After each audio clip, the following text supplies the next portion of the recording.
बड'लेण्ड इंखं टेलिभिजननि स्टुडिय'आव दा समाव सावरायनो सिगांदों जे मुलुग दावहा जानो लागै थासारि फैबाय थानाय रासिया आरो इउक्रेननि गेजेराव दावहा रासियानि राष्ट्रपति एबा हादरगिरि पुटिना जोबोद आब्रायै इउक्रेनखौ दखल खालामनो थाखाय सिगांगासिनो दं होननानै अजद लाबोनाय जादों। इउक्रेनखौ नाट'जों सोमोन्दो गोनां गासै हादरफ्रा सापर्ट खालामनायनि बाथ्रामोन आरो बेवहाय आमेरिकाया इउक्रेनखौ मदद खालामनायनि बाथ्रामोन। दा बैफोर गासै बिथिङा मुलुगखौनो मोनसे गिग्लुंनाय थासारि लाबोना होफैदों जे इउक्रेन आरो रासियानि गेजेराव जानाय बे दाङाबाजि एबा दावहाया मुलुगाव गोसारनो हासिगौ आरो थामथि मुलुग दावहा फारसे थांगासिनो दङ। दिनैनि दिनाव गासै सान जिसे बुब्लि बाबेनलांबाय आरो बेखिनि समाव गोबांथार खहा जाबाय इउक्रेनाव आरो लोगोसे रासियानि गोबांथार रौनियाफोरा जिउ खहा जादों आरो बिरखं एबा उरां जाहाजफोर दावहारु जाहाजफोरा माने गंफानिफ्राय गंफा गावख्लाय जादों इउक्रेननि रौनियाफोरजों। बेखिनियावनो गोबां हादरफ्रा गावबा गावनि बानबुंथिजों दावहानि बागै गिखांनाय मोनदों आरो गावबा गावनि बानबुंथिखौ सोर फारसेनि जानानै होनो बेखौहाय बिथांमोना गावबा गावनि बिजोंनि गेजेरजों बुंथिदों। दा जोंनि भारत हादराव इउक्रेन आरो रासियानि गेजेराव जानाय दावहा बेनि गेजेराव मोनसे दगमग थासारि जादों होननानै सानबाय थानाय जादों। इउक्रेनाव गोबांथार फरायसाफोर दंहैयो आरो साख्रिआवलाफोर दंहैयो भारतनिफ्राय लोगोसेनो रासिया हादरजों आगु समनिफ्राय सोमोन्दो गोनां भारतआ रासियानो थोंजोङै मदद होनो हाया जादों। बे कारनावनो जे इउक्रेनाव गोबांथार भारतनि सुबुंफ्रा दंहैयो आरो बिथांमोनखौ लाबोफिननायनि राहा खालामगासिनो दङ। गंगा अभियाननि गेजेरजों गोबांसाखौ भारताव लाबोफिननाय जाबाय। दिनैसिमाव 12,000 सुबुंफोरखौ लाबोनो हानाय जादों भारताव आरो बिनि आगोलावनो गोबांसाया सफैखाबायमोन आरो गोबांसा दासिमबो थाबथानानै दङ इउक्रेननि राजधानि किभ आरो रासियाजों नांजाबनाय सोहोर खार्किभआव। दा गोबां साथाम भारतनि फरायसाफोरा अदेबानि जिउ गोमाबाय रासियानि गुलियाव। दा बे बिथिङावनो रासियानि फारसेनिफ्राय बुंनाय जादों जे भारतीय खुनु सुबुंखौ बिथांमोना हामला खालामनाय नङा आरो भारतनि मानसिफ्रा रैखा मोननो थाखाय भारतनि फिरफिलाखौ आखायाव लायोबा रैखा मोनगोन बेबायदि बुंनाय जादों। दा समावहाय भारतनि प्रधान मन्त्रि नरेन्द्र मदिया माने पुटिनजों खेबथाम सावरायबाय आरो जोबथा खेबनि थाखाय मैया सावरायदोंमोन। मैया सुनिबार खालि आरो मैयानि दिनावबो भारतनिफ्राय खावलायदों जे इउक्रेनजों जों नांनाय दावहा बेखौ दोनथ'नांगौ होननानै खावलायदों आरो बिनि उनावहाय रासियाया 6 घन्टानि थाखाय दावहाखौ दोनथ'दोंमोन। नैबे जाहोनाव जे इउक्रेननि नौनारिफोरखौ रैखा मोनहोनो थाखाय एबा बिथांमोनखौ मेडिकेल ग्राउन्डआव मोनसे जायगायाव दोनहोनो थाखाय दा बेबायदि जादों। दा जों बेखिनियाव जोङो गिबियाव सावरायनो लाहोनि जे उमेश ब्रह्म बिथांखौ बिथाङा जिअ'ग्राफि एबा भुमखौरांनि सासे गेदेर फरायसा आरो बिथाङा आथिखालाव फोरोंगिरि खामानि मावगासिनो दङ आरो जारिमिन लोगोसे भुमखौरांनि बिथिङाव बिथाङा गोबांथार रोंगौथि दं। उमेश ब्रह्म खुलुमबाय।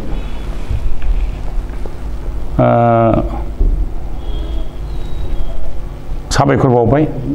मानाव गेदेर इंखंनि आफादगिरि राजेन बसुमतारी बिथांनिसिम। दा बिथां जि मिथिनो लुबैदों बेवहाय बुंनो गोनाङा बेनो जे जिहेथु बिथाङानो एसे रायखांलांबाय माने नाट' नर्थ आटलान्टिक ट्रिटि अर्गानाइजेसन बे नाट' मुंनि अर्गानाइजेसना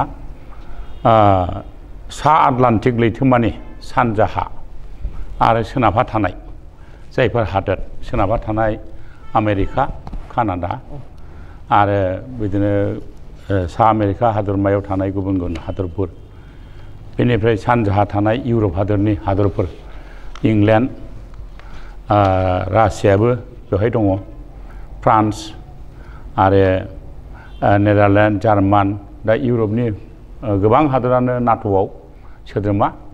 दा बे नाट'आ माने इउक्रेनखौ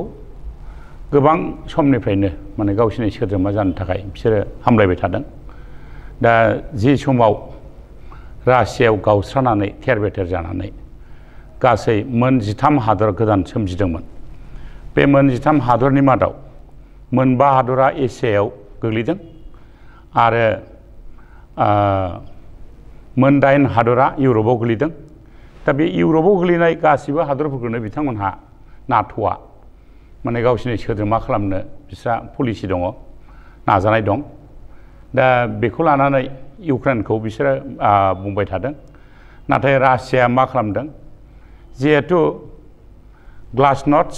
आरो पेरेस्ट्रयकानि एफेक्टनि थाखाय रासियानिफ्राय मोन 13 हादर गावनानै गासै मोन 14 हादर जादों गुदि रासियाखौ लाफानानै दा बे मोन 14 हादरा माने गोदोनि सभियेट रासिया हिसाबै दा मोनसे न'खर बादि सोलिनांगौ होननानै बिस्रा मोनसे साननाय दं आरो रासियाया बे हादरफोरनि मुरब्बी जानानै थानो लुबैयो जेरै कमनवेल्थ एस'सिएशनफोरनि मुरब्बिया इंलेण्ड बिदिनो रासिया गावसिनिफ्राय गावस्रानाय हादरफोरनि बिगोमा जानानै थानो लुबैयो गाहाय जानानै थानो लुबैयो दा बे बिथिंनिफ्राय इउक्रेनखौ लानानै बोलायबाय थानाया जादों नाट'आबो इउक्रेनखौ सोद्रोमा खालामथारनो लुबैयो आरो रासियायाबो गावसिनि कन्ट्रलाव बिसोरो दोननो लुबैबाय थायो दा बेबादि टाग अफ वार दुरुं बोलायनायनि जि बादिनांनाय बेनि थाखायनो नैबे दावहाया जादों दा बेजों लोगोसे आरो मोनसे खोथा होनदेर जायो जे रासिया आरो नाट'नि सोद्रोमा जुथाय आमेरिका जुथाय हादर दा बे मोननैनि जि गुसु दावहा गोदोनिफ्राय सोलिबाय थादों दा बे गुसु दावहानि बिजाउन महरै आमेरिकाया रासियानि डमिनेन्सखौ इउक्रेननि सायाव रासियानि डमिनेन्सखौ बिसोरो सहायनो हायाबादि मोनदाङो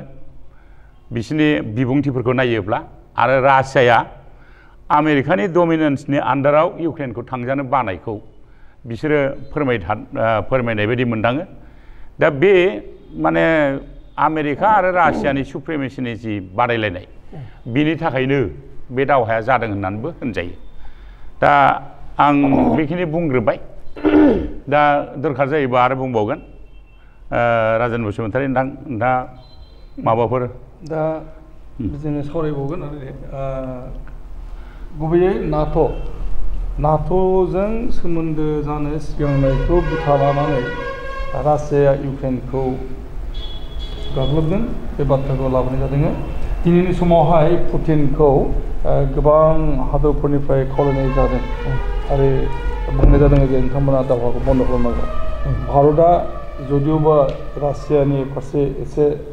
बांसिन आमथा आमथाया दङ मोजां मोननाया दङ दा बे बेलायाव मैया समसिमाव भारतनि गाहाय मन्थ्रि नरेन्द्र मदिया बुंदोंमोन जे दावहाखौ दोनथ'नाया जाथों दा माबायदि रलायब्ला मोजां जागोन नोंथांनि नोजोरजों खुलुमबाय बेहाय जि दावहा इउक्रेन आरो रासियानि बेहाय इन्डियानि रुल माने इन्डियानि गाहाय मन्थ्रि मानव गेदेर नरेन्द्र मदि बिथाङा मा रुल खालामनाय दं बा जों इन्डियाजों सिगांनिफ्राय रिलेसन थानाय दं रासियाजों दं बेहाय जि इउक्रेनाव जि मावबाय दं जि माने दावहा जानाय दं बेहाय नाट'नि जि माने माबा दं बे राष्ट्रफोरा दं जाय माने फिसा इउर'पियान कान्ट्रिफोरा जायहा नाट'नि मेम्बार सिगांनिफ्राय दं आरो माबाखौ इउक्रेनखौबो माबा लाबोगोन बा लानायनि थाखाय बा माने बादा होबाय माने रासियानि माने सार्थ'आ आघात जागोन बेनि थाखाय बेहाय ओरैहाय दं आमेरिका एहाय दं रासिया बैनि गेजेराव जे बिथां सारा बुंनाया माने जि कम्पिटिसन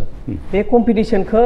माने सोर आवगाय थांनो हायो बे सोरनि सार्थ'आव आघात जायो बे माने सोरा बिनि बिजनेसा माने स्प्रेड खालामनो हायो बेनि थाखायसो आरो सोरा दखल खालामनो हायो सोरा मातबुरि खालामनो हागोन माने इउक्रेनजों बेखौ लानानैसो रासियानि जि माने खर' सानाया बेखौसो लानानै आरो जि इउक्रेनाव जि दखलमोन सिगांनिफ्राय इउक्रेनाथ' 91 नि 24 आगस्ट माने स्वाधीन जाखाबाय माबानिफ्राय रासियानिफ्राय दाबो जि माने इउक्रेनाव जि डमिनेसन माने खालामनो जि सेस्था खालामबाय दं रासियाया आरो ओरैहाय कम्पिटिसनाव दङ माने आमेरिका बेखौ माने रासियानि जि सार्थ आघात जागोन बे सार्थखौ लानानैसो दावराव जाना दं बेहाय इन्डियानि रुला इन्डिया दाथ' निउट्रेल जाना दं इन्डिया चाइना बेफोरबायदि सोरबा सोरबा माने निउट्रेल जाना दं खिन्थु इन्डियाजों रिलेसन मोजां दं सिगांनिफ्राय रासियाजों दं दा इन्डियाया रासियानि एगेन्स्टआव थानो हाया ओरैहाय माबा दं बेलेग कान्ट्रिफोरा दं माने इयाव जुदि थार्ड वार्ल्ड वार जायोबाबोथ' इन्डिया मा रुल खालामगोन बेखौनोथ' रासियाजों थागोन ना इउक्रेनजों थागोन उननि बाथ्रा फैगोन खिन्थु बे गेजेराव जाना दंबा इन्डियानि जि गथ'फोरा दं माबायाव इउक्रेनाव फरायनो थांदोंमोन बेफोरखौ लानाया बिराद इम्पर्टेन्ट जाना दं दायो इन्डियानि जि माने एम्बेसेडर मा शताब्दीमोन बे इन्डियानि जि माने एम्बेसेडर मोना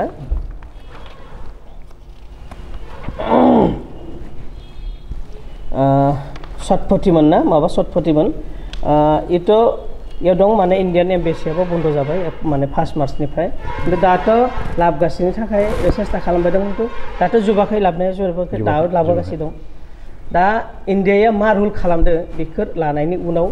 जायोबा बेनि गेजेराव माने दावहाया बन्द जायाबाबोथ' इन्डिया रुलाव फैगोन मा रुल खालामगोन इयुननि बाथ्रा आरो मा फरेन पलिसिया मा जायोबा रासियाजों थागोन ना नाट'नि माने इउर'पियान कान्ट्रि बेलेग बेलेगजों बेजोंसो थागोन खिन्थु बेजों थानाया माने माबा नङा खिन्थु रासियानो खय सापर्ट माबा जानाया माने माबा चान्स बारा जाना दं आंनि मथे दा इन्डियाया मा रुल खालामो बेखौ उननि बाथ्रा फैगोन दासिम इन्डियाया निउट्रेल जाना दं मा जायोबा उननि बाथ्रा दा बाथ्रा जाहैबाय मा जे भारतनि प्रधानमन्त्रि बिथाङा निउट्रेल रलखौनो प्ले खालामबाय थादों जुदिअबा बुंनाय जादों जे रासियानि जिनाखि राष्ट्रपति पुतिन बेयो बुंदों इन्डियाखौ जे 1971 नि जिनाखि पाकिस्तान आरो भारतनि दावहा बे समावहाय रासिया इन्डियाखौ सापर्ट खालामदोंमोन भारतखौ आरो आमेरिकायाबो सापर्ट खालामनायनि बाथ्राखौनो बुंदोंमोन बा भारतनो नाथाय सिं सिं पाकिस्ताननो जे अस्त्रफोर हरनायनि गेजेरजों माने पाकिस्तानखौ गोहोगोरा खालामबाय थादों ओरै होननानै अजद लाबोनाय जादों आरो बे बाथ्राखौ बुंथिदों भारतखौहाय दा बैफोरो माने बैफोर बिथिङा भारतनि थाखाय मोनसे अगदम थासारि जायो जे जों बबेजों थांगोन नङा होमबा दा मोनसे खोथा जाबाय मा जे आमेरिका नङाबा भारतबो थावनो हाया भारतनि थाखाय आमेरिकाया जोबोद गोनां जाना फैदों दा बुंनो थाङोब्ला बे 30 वार्ल्ड वारा जुदि जायो अब्ला जों नुनो मोनबाय इउक्रेनखौ जिहेतु माने आमेरिकाया सापर्ट खालामनो फैगासिनो दं माने इउर'पियान कान्ट्रिफोरा सोरबा फैगासिनो दं रासियाया मैया माने इउर'पियान इउनियन हाबजोब्बाय इउक्रेना मैया हाबजोब्बाय दा बाथ्रा जाहैबाय मा जे रासियाया भारतजों आरो मोजां सोमोन्दोआव थाबाय थादों दा बे बेलायावहाय माने जुदि भारतआ रासियाजों लोगो जायोबा आमेरिकाया भारतखौ दखल खालामगोन बा एटाक खालामगोन दा बेबायदि गिनायनि थासारि फैगोन दा आरो रासियाखौ मदद खालामालासिनो आमेरिकाजों लोगो जायोब्लाबो रासियाथ' बेखौ नायनो हानाय नङा बेराफारसे आरो वर्ल्ड वार जामारोब्ला गेजेरनि जानाय रावबो थानो हानाय नङा मोनसे बाहागो लानांगोन दा बेबायदि थासारि जायोब्ला जोङो भारतबासिया एबा भारतआ मा थासारि जानो हागोन जों भारतबासिया दासिम निउट्रेल जाना दं जों सानो थार्ड वर्ल्ड वार जानाङा माने जा शान्ति फैनांगौ जा रासियाखौ सापर्ट होनानै इउक्रेनखौ एगेन्स्ट थांनानै बा रुल खालामनाया इयो माबा जानाय माने थिग जाया इखौनोथ' इउर'पियान कान्ट्रिजों रायलायनानै रासियाजों रायलायनानै रासियानि एम्बेसेडर आरो माबा जों रायलायनानै आरो जि दानि माबा जुगाव दाथ' माने जुद्ध जायोबाथ' माने बिश्व ध्वंस जाहैगोन एटमिक जी पावार जाना दं दायो सिगांनिफ्रायथ' रासियाया जी एटमिक पावार जाना दं दायो एरैहाय दङ नर्थ कोरिया एरैहाय दङ आमेरिका बेफोर गासै मिलायनानै जी एटमिक पावार आरो जी फाइटिं पावार जाना दं जाय आर्म्स माबा दं आर्म्स एमुनिशन दं बेफोर माने थार्ड वर्ल्ड वार जायोबाथ' आरो धंस जाहैगोन बेनि थाखाय दा इउर'पियान कान्ट्रिफोरा आरो गासै बा इन्डिया चाइना एसियान कान्ट्रिफोरा बेसों माने गासै मिलायनानै जनानै रायलायनानै बेखौ बन्द खालामनांगौ शान्तिनि थाखाय बास माने इउक्रेनखौ जिदि कन्ट्रल खालामनांगौ रासियाखौ जिदि कन्ट्रल खालामनांगौ दा इउक्रेना माने सेकेन्ड लार्जेस्ट पपुलेशन थाग्रा इउर'पियान कान्ट्रि फार्स्ट जाना दं रासियाया दायो इउक्रेना मा खालामगोन इउक्रेननि राष्ट्रपतिया मा खालामगोन इउक्रेननि राष्ट्रपतियाथ' इउर'पियान इउनियनजों माने मिलायजोब्बाय मैया हाबजोब्बाय बेजों बिसोरो मा रुल खालामो बिसोरो माने थार्ड वर्ल्ड वारनि थाखाय लामाखौ खुलिना होगोन जग जानानै लामाखौ खुलिना होगोन कम्पिटिशनाव चेलेन्जआव फैगोन ना बिसोर बेखौ कन्ट्रल खालामगोन जिहेतु रासियाथ' माने माबा मानिनाय नङा रासिया दखल खालामनांगौ बेनि जि कलनियेल पलिसि जि जबरदस्ति पलिसि बेखौ लानानैथ' इउक्रेनखौ माने दखल खालामनायनि थाखाय बिसोरो जि खालामनांगौ दायोथ' रासियानिफ्राय जि आर्म्स एमुनिशन जि पावार इउज खालामबाय दं दायोथ' इउक्रेननि बहुत धंस जाखाबाय दायो उननि जि बाथ्रा फैगोन जा उननि जि माने थार्ड वर्ल्ड वार फैयोबाथ' जि कन्डिशन जागोन बेखौ गासै रायलायनानै माने शान्तिनि थाखाय दायो पिसनि थाखाय इन्डियाया चाइनाया आरो एरैहाय दङ रासियाया आरो इउर'पियान कान्ट्रिफोरजों रायलायनानै बबेयाव थांनांगौ बबेयाव जनांगौ मा खालामनांगौ शान्तिनि थाखाय बेखौ खालामनो जे माने दावहाखौ बन्द खालामनांगौ दा जोंहा माने भारतआ माबायदि लुजा जाहैनो हागौ जे थार्ड वर्ल्ड वार जाबाय नोंथाङा बुंबाय बयबो भारतजों लुबैनाय जुद्ध जानो नाङा दावहा जानो नाङा आरो एसियान कान्ट्रिफोरनि गासै बांसिनानो बुंदों जे जों जुद्ध लुबैया चाइनायाबो बुंदों दिनै जापानाबो बुंनो नागिरदों बेफोरखौ नोजोर होनानैहाय एसिया कान्ट्रिया माने लुबैयाखै एसिया माने महादेशआ नाथाय गमामा एबा थारैनो वर्ल्ड वारआ जामारोब्ला दा बेवहाय गेजेर जानानै थानो हानाय नङा भारतआ दा गेजेर जानानै थानाय माने मोननै सेक्सना इउक्रेन ग्रुप आरो रासिया ग्रुप मोननैबो सन्देह लागोन इन्डियाखौ बा निउट्रेल जानायफोरखौ दा बेबायदियावहाय जोंनावबोथ' एटाकआ फैगोन दा बेबायदि जायोब्ला मा जानो हागौ गोबां खहा जागोन दा बेफोरखौ नोजोर होनानैहाय मोनसे गिख्रंनाय जाथाय फैदोंमोन दा बे बेलायावहाय जोङो बुंनो थाङोब्ला हिस्ट्रिकेलि भारतआ माने बे जुद्धफ्राव माबायदियै लाब जाबोदों मोजां लकसान जाबोदों आरो रासियानिफ्राय एबा आमेरिकानिफ्राय जों मा रोखोम सहाय मोननो हादोंमोन आच्छा बेहाय आङो बिथां बुंनायजोंनो एसे दाजाबदेरखानोबो लुबैदों माने इन्डियाया दा प्रेजेन्ट मा रल लादों बे जिनिसखौथ' निउसफ्राव प्रिन्ट मिडियायावनो जा इलेक्ट्रनिक मिडियायावनो जा जों नुबाय थादों दा इन्डियानि रला एक्सुवेलि इन्डियानि रायजो राजानि थाखाय थिगानो दं माने इन्डियानि नोजोरा मा जादों रासियाजों जिहेतु आगोलनिफ्रायनो दा नोंथाङा दहाय रायखांलांबाय 71नि दावहायाव इन्डियाखौ रासिया हेल्प खालामदों आरो 62नि दावहायावबो रासिया हेल्प खालामदों दा आरो बिदिनो गुबुन गुबुन माने बे वारफेयार माने बे वेपनफोरखौ साप्लाइ खालामनाय मा खालामनाय बेफोरबायदियावबो मदद खालामबाय थादों आरो इक'नमिकेलिबो बिथांमोनहा इन्डियाजों माने मोजां टाइपआव दं आरो पलिटिकेलिबो मोजां माने रिलेसनाव दं दा बे दिगनिफ्राय रासियाजों इन्डियाया गाज्रि जानायनि खुनु कुइसन थाया माने गाज्रि जानो नाजानायनि खुनु कुइसन फैया बेनिफ्राय फारसेथिंजाय इउक्रेननि खोथाखौ होनबाय इउक्रेनाव जिहेतु गोबां स्टुडेन्ट दंहैयो जों दासिमबो मोनथिनाय बादिब्ला दासिम माने 6000सो छात्र रेस्किउ जानो माबा दं आद्रा दं दा बे दिगनिफ्राय इउक्रेनखौबो जोङो माब्लाबाबो सुथुर साननो नाङा आरो इउक्रेनखौ जोङो सुथुर साननानै बेबादि फरायनो हरखायाखै बावहाय रासियानि आन्दाराव थानाय समावनो इउक्रेनाव गोबां माने इनस्टिटिउटफोर दं सरासनस्रायै माने मेडिकेल इनस्टिटिउटफोर दं ओमफ्राय इउक्रेना उदां जानायनि उनावबो आरो गोदान मोननैसो दा बानायनाया जेसेबां मेडिकेल इनस्टिटिउट दं बेफोराथ' रासियानि दिनाव बबेबा सानाव दंमोन आगोलनिफ्राय दङ बे मेडिकेल इनस्टिटिउटआ इन्डियानिफ्राय एसे क्वालिटिया एसे बबेबा हाइ क्वालिटिबो जाना दं दा बे दिगैनिफ्राय माने इउक्रेनजोंबो जोंहा रिलेसनखौ खुनु दिन गाज्रि खालामजाया दा बेखायनो मदिया जोंनि गाहाय मन्थ्रि मदि बिथाङा माने गेजेर गेजेर जि मोनसे पलिसि लादों बे जिनिसा खोब माने बरायथाव ओमफ्राय दा नोंथां सोंनायावबो आं बेखौनो होनफानो नागिरगोन जुदि मुलुग दावहा जायोब्ला जोङो नैथि मुलुग दावहायाव थरनै एटम बमा गारदोंमोन आमेरिकाया जापानाव हिर'शिमा आरो नागासाकियाव लिटिल बय आरो पेटमेन दा स्पट डेटआनो जादोंमोन लिटिल बयजों 70,000 आरो उनाव थैदेरबाय थानाया ओमफ्राय नागासाकियाव 50,000 थैदोंमोन स्पट डेट आरो उनावबो थैदेरबाय थादों आरो दासिम मेरला थैगासिनो दं बेंगुरा जागासिनो दं बेंगुरा जानाय मानसिफ्रा दाबो जोबाखै दा बे दिगैनिफ्राय नायोब्ला माने थार्ड वर्ल्ड वारखौ रावबो लुबैया मुलुगा लुबैया दा बेखायनो वर्ल्ड वार जामारोब्लाथ'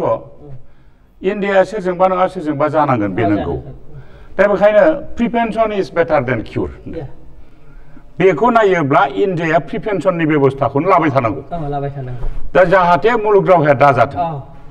ओमफ्राय आं फोथायो जे मुलुग दावहाया जानायनि आसाया खोब खम मानोना रासिया जि सार्थआव इउक्रेनखौ दखल खालामनो नाजाबाय थादों बेवहायथ' सुप्रिमेसिनिल'सो कुइसन फैबाय थादों आमेरिकायाबो नाट'नि थ्रुयै माने रासियानि उल्था मावनो इउक्रेनखौ मदद खालामनायनि जि पलिसि लादों बेवबो सुप्रिमेसिनि खोथाल'सो फैदों दा बेखायनो आमेरिकानि साननो गोरों मानसिफ्राबो रासियानि साननो गोरों मानसिफ्राबो मुलुगखौ धंस खालामनाय बे खामानिखौ हयथ' बिसोरबो मावनो गोसो जानाय नङा बादि आं धारना खालामो दा जायखिजाया इन्डियाया बेखौनो लाबाय थानांगौ जे जाहाथे थार्ड वार्ल्डआ जानो हाया थार्ड वर्ल्ड वारआ जानो हाया बेनि थाखाय बे प्रिभेन्टिभ मेजारखौ खालामबाय थानांगौ आरो दाबो नुनो मोनदों माने दावहाया जानो मोना होननानै बुंबाय थादों आरो जोङो मुलुगाव इन्डियानि रलखौ बेखौबो नुबाय थादों जेरैहाय माने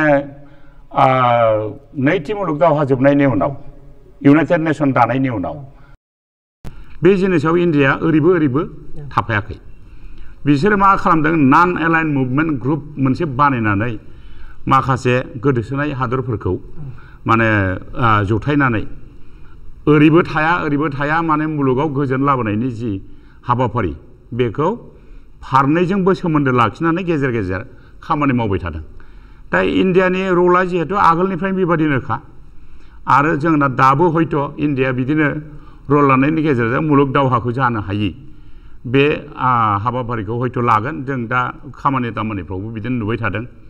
माने मुलुग दावहाया जाहाथे दाजाथों इउक्रेनखौ जों रासियाखौ जों मैया जेराव 6 घन्टा सिजफायार खालामहोनो हादों बेबोथ' मोनसे लक्षनानो जे वर्ल्ड वार जानायनि माबाखौ होबथानो एसे हादों इन्डियाया मोजां रुल खालामबाथ' एरैहाय माबाजों रासियाजोंबो मोजां पलिसि जाना दं एरैहायथ' इउक्रेनजोंबो गाज्रि नङा बेनि थाखाय इउक्रेन आरो रासियाखौ बैखौ बुंनानै लगे लगे माने एडजमेन्ट जादोंमोन माने माबा जादोंमोन 6 घन्टानि थाखाय दा बेनो आरो माने जोङो वर्ल्ड वार जायोबा रासियानि पक्षआव थागोन एबा आमेरिकानि पक्षआव थागोन बिदि होनाबासिनो जोंनिया मा जानांगौ जे वर्ल्ड वारानो जाहाथे दाजाथों होमबाना जोंहा बै बोरै थागोन बे कुइसना फैया बे रलखौ लानांगौ आरोखि इन्डियाया दिनैनि समावहाय बे एसे रुमाव दं बुंनो हायो आरो बे दावहाया जोबनांगौ बेनि थाखाय गोबां हादोरफ्रानो खावलायदों आरो भारतनिफ्रायबो गोख्रोङैनो बे बेलायाव रल लानो सिगांनो ओंखारदोंमोन नाथाय मोनसे आख' फाख' थासारियाव गोलैदों बे जाहैबाय जे इउक्रेना गोबांथार भारतनि फरायसाफोर दंहैयो गोबां सुबुंफोर दंहैयो आरो लोगोसे रासिया